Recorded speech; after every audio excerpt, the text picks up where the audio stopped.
अस्सलाम वालेकुम, welcome back my channel Hasan pharmacy technician. Dear student, कैसे हैं आप? I hope you all well. Dear student, आज की इस वीडियो में हम डिस्कस करेंगे फार्मेसी की टू फील्ड के बारे में। आपसे गुजारिश है कि अगर आप किसी मेडिकल फील्ड में हिस्सा लेना चाहते हैं या लेने जा रहे हैं तो उसका स्कोप आपने लाजमी चेक करना है कि इसका स्कोप पाकिस्तान में क्या है और आउट ऑफ कंट्री में इसका क्या स्कोप है। ऐसी पेनफुल डिग्री या फिर डिप्लोमा ना करें जिसके बाद आपकी मायूसी हो।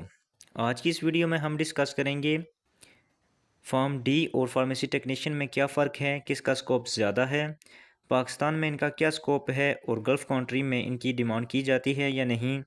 इसके बाद डी फार्म या फार्मेसी टेक्नीशियन करने के लिए आपकी क्वालिफ़िकेशन क्या होनी चाहिए और साथ में एज लिमिट क्या होनी चाहिए।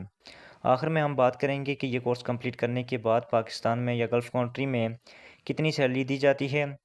तो वीडियो स्टार्ट करते हैं। वीडियो स्टार्ट करने से पहले आपसे गुजारिश है कि जो मेरे चैनल पर पहली दफ़ा आए हैं काइंडली मेरा चैनल सब्सक्राइब कर दें और बेल आइकन को प्रेस कर दें। सबसे पहले डी फार्म या फार्मेसी टेक्नीशियन करने के लिए आपकी क्वालिफ़िकेशन क्या होनी चाहिए। डी फार्म करने के लिए FSc pre medical with in 60% marks.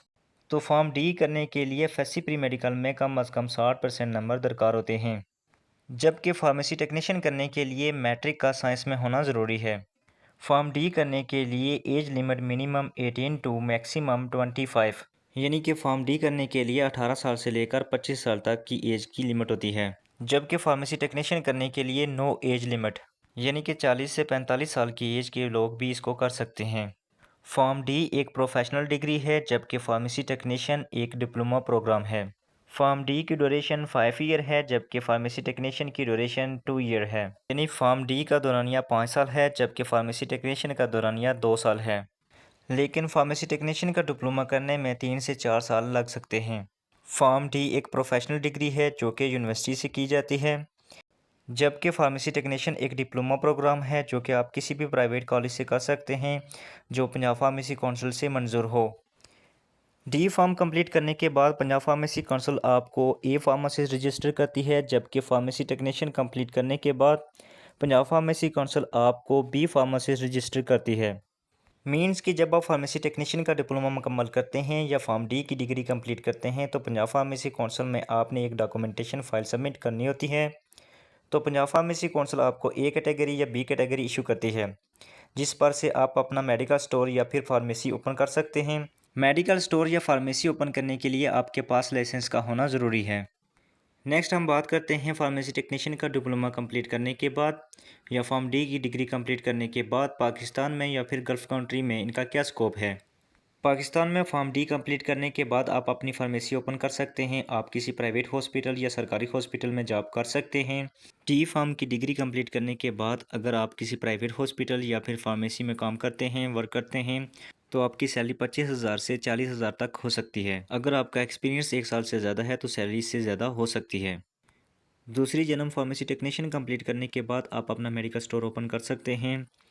किसी प्राइवेट हॉस्पिटल या फिर सरकारी हॉस्पिटल में असिस्टेंट फार्मासिस्ट के तौर पर काम कर सकते हैं, यानी कि क्वालिफाइड फार्मासिस्ट की सुपरविजन निगरानी में वर्क कर सकते हैं, उनकी हेल्प कर सकते हैं। इसके अलावा फार्मेसी टेक्नीशियन का डिप्लोमा कंप्लीट करने के बाद अगर आप किसी प्राइवेट हॉस्पिटल या सरकारी हॉस्पिटल में जॉब करते हैं तो आपकी सैलरी 20,000 से 35,000 तक हो सकती है। तो अगर आपके पास 1 साल का तजर्बा हो तो इससे ज़्यादा भी सैलरी मिल सकती है। अब बात करते हैं गल्फ़ कंट्री में, आउट ऑफ कंट्री में इनका क्या स्कोप है। फॉर्म डी कंप्लीट करने के बाद गल्फ़ कंट्री में फॉर्म डी का स्कोप ज़्यादा है। तो अगर आपने form D doctor of pharmacy की डिग्री मुकम्मल कर ली है तो आप गल्फ़ कंट्री में जॉब के लिए अप्लाई कर सकते हैं। फॉर्म डी कंप्लीट करने के बाद गल्फ़ कंट्री में जॉब अप्लाई करने के लिए आपके पास मिनिमम 2 ईयर का एक्सपीरियंस होना ज़रूरी है। अगर आपके पास 2 ईयर का एक्सपीरियंस है तो गल्फ़ कंट्री जैसे दुबई का डीएचए या एमओएच का एग्ज़ाम पास करना ज़रूरी है, यानी कि वहाँ का लाइसेंस आपके पास होना ज़रूरी है। तो एग्ज़ाम पास करने के बाद आपसे इंटरव्यू लिया जाएगा। फार्मेसी टेक्नीशियन की बात करें तो फार्मेसी टेक्नीशियन कंप्लीट करने के बाद गल्फ़ कंट्री में डी फार्म के मुकाबले में फार्मेसी टेक्नीशियन डिप्लोमा होल्डर की डिमांड थोड़ी कम है। मीन्स कि जहां फार्मासिस्ट की 70% रिक्वायरमेंट होती है वहां फार्मेसी टेक्नीशियन की 30% रिक्वायरमेंट होती है। तो जैसे फॉर्म डी कंप्लीट करने के बाद 2 साल का तजर्बा होना ज़रूरी है, इसी तरह फार्मेसी टेक्नीशियन कंप्लीट करने के बाद भी गल्फ़ कंट्री में जॉब अप्लाई करने के लिए आपके पास 2 साल के तजर्बे का होना ज़रूरी है। तो फार्मेसी टेक्नीशियन का भी एग्ज़ाम लिया जाएगा, जैसे दुबई में DHA या MOH का एग्ज़ाम लिया जाता है। मीन्स कि जिसने फॉर्म डी की डिग्री की हो या फिर फार्मेसी टेक्नीशियन का डिप्लोमा किया हो, तो गल्फ़ कंट्री में वहाँ का एग्ज़ाम पास करना ज़रूरी है। तो आपका तजर्बा जो है वो आपकी डिग्री या डिप्लोमा कंप्लीट होने के बाद काउंट किया जाएगा। अगर आपने अपने डिप्लोमा या डिग्री के दौरान किसी मेडिकल स्टोर या फिर फार्मेसी पर काम किया है, तो वो जो तजर्बा होगा वो आपका काउंट नहीं किया जाएगा। तो फार्म डी या फार्मेसी टेक्नीशियन की सैलरी के हवाले से बात करें तो दुबई में फार्म डी की सैलरी 4,000 दिरहम से 6,000 दिरहम तक हो सकती है, जबकि फार्मेसी टेक्नीशियन की 2,000 दिरहम से 3,500 दिरहम तक हो सकती है। ये डिपेंड करता है आप पर कि आपका तजर्बा कैसा है, आपने इंटरव्यू कैसा दिया है और आपकी परफॉर्मेंस कैसी है। तो अगर आप गल्फ़ कंट्री के लिए अप्लाई करना चाहते हैं तो 2 साल का तजर्बा कंप्लीट करें, अपनी परफॉर्मेंस बेहतर करें और अपनी इंग्लिश बेहतर करें। तो आज की इस वीडियो में बस इतना। मज़ीद ऐसी वीडियो के लिए मेरा चैनल सब्सक्राइब करें। Thanks for watching. अल्लाह हाफ़िज़।